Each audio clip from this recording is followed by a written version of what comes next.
Folks, thank you very much. Tell you what, we've got our canned road speeches like, you know, raring to go here. We're fresh off of 46 endorsing conventions, so we're tuned up. And I feel like I know this group well enough that I might just kind of modify it back into something a little bit more familiar. We know each other pretty well here. You know, right now, people are talking about how things are. That's what happens in an election year. And I was just thinking on the way over here, on a beautiful day like this, isn't this a great time to be right here in the state of North Dakota?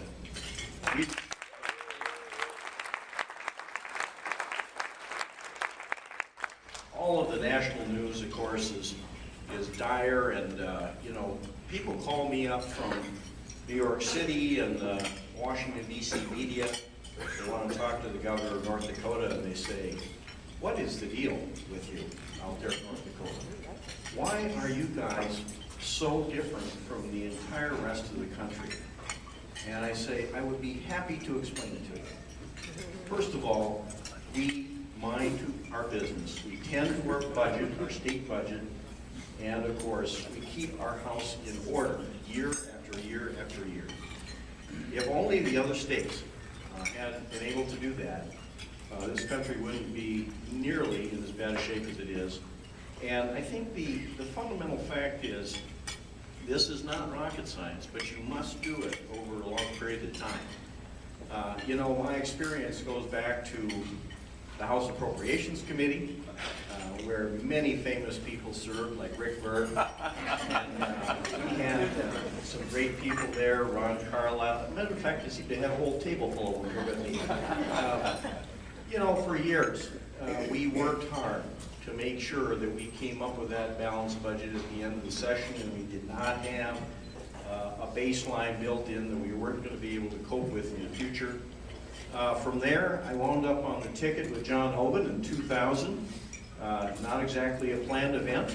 I happened to be at the convention hall on Sunday morning, and, wondering if I could be home by noon. And the next thing I knew, I was up at the podium announcing for Lieutenant Governor.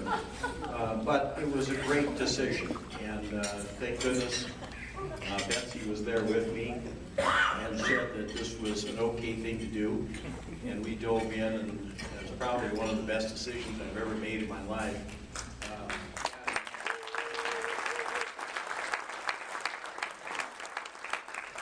I've had a great experience in the 10 years that I was Lieutenant Governor. And one of the things that Governor Hoban gave me to do was to serve as the point man on our state budget. Kind of made sense since I had been the chair of appropriations. And we worked hard at it all through that period too. And time after time, we were able to make the spending situation, I think, better and better. And finally, we reached a point where today we have been able to be the only state in the United States to build its surplus all 4 years of the national recession. The only state in the nation that was able to lower taxes at the same time. And we're very proud of that. Something that did take some work, but now it is getting us national recognition. And it isn't just done with, you know, tricky accounting, frankly, like they do in Washington. This is real. Our ongoing revenues continually exceed our ongoing spending. It's a very important principle here. And that is, you know, as you look at the spending that you do every year, the spending that you do this year that you're going to have to continue again next year and the year after, unless you want to completely dismantle programs, that is what you're really obligated to. And we've had comments, of course, about how much money we're spending in North Dakota. And that is because it can be inflated, it can be made to look worse if you take into account the fact that we've taken our budget reserves, our cash in the bank, and we have said, you know what, we've got some good uses for this.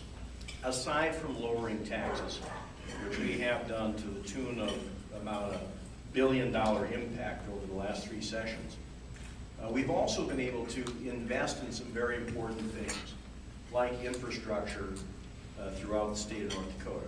Much needed. And these are one-time investments that will pay back to the citizens of North Dakota over a very long period of time. And we do put that kind of spending in a different category from the ongoing spending that you need to do year after year.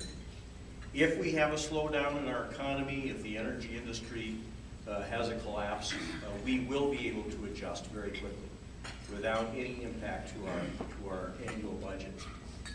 You know, overall, I think as I get done telling everybody how well we're doing, I have to acknowledge that with growth and prosperity comes its own set of challenges.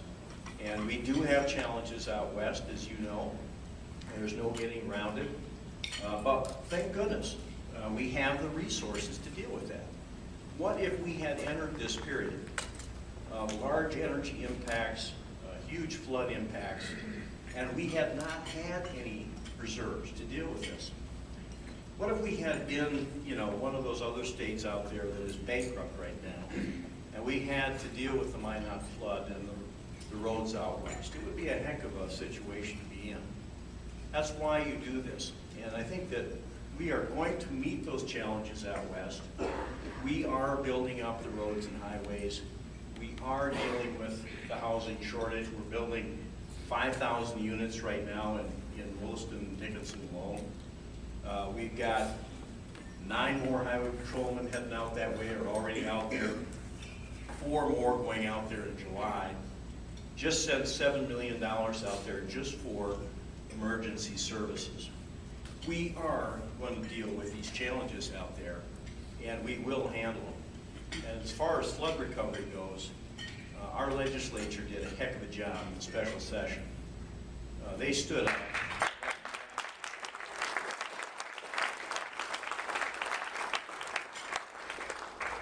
They created last fall a flood impact fund to help people directly, a rebuilders loan program to especially help the folks in Minot, and put money into the State Water Commission to build flood protection throughout the state, especially in Minot as well.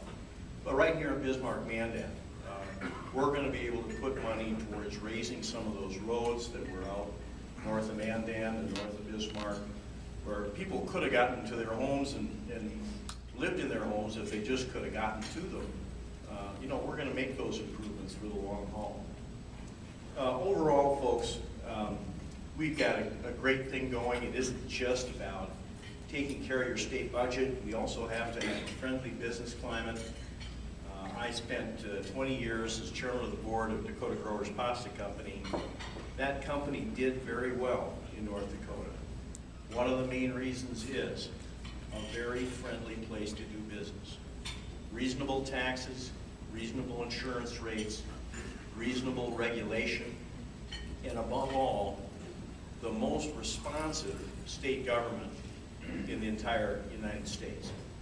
When you call the state capitol, when you call the state government with a problem, you get an answer immediately to get your problem solved. Overall, we come down to friendly business climate plus tending to your state budget creates a great atmosphere. What about the future of North Dakota? We're working on that in a really creative way, I think. We're participating in a project called 2020 and Beyond. It's organized through the North Dakota Chamber of Commerce and organized and put forward by the legislature, by the way. And that is a great vision exercise where we're talking about the future of our people, the future of our communities, the future of our economic opportunities. And we're going to see ahead. We're going to talk about what happens not just 10 years out, but 20 years out. I'm looking forward to working with all the people that it takes to make these great ideas and visions happen. That means the legislature. We've got some great ones here today. Really want to commend all of you legislators, because I'm one of the ones who's been there with you, and I know how hard you work, and I know how dedicated you are to making these good decisions and making good things happen for North Dakota. I'd like to keep on doing this. Been in pretty much every capacity in government, I guess, that there is at this point. After a couple years of being governor, I believe that I have the experience and the ability to take us to this new level of North Dakota. And if you happen to be going to the convention, I'll be very direct. I would appreciate your support. Thanks a lot, and let me just close with the two secrets to my success.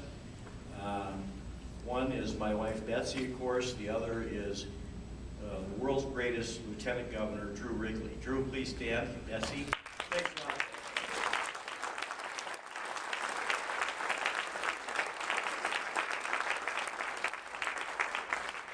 Oh, is my time up already?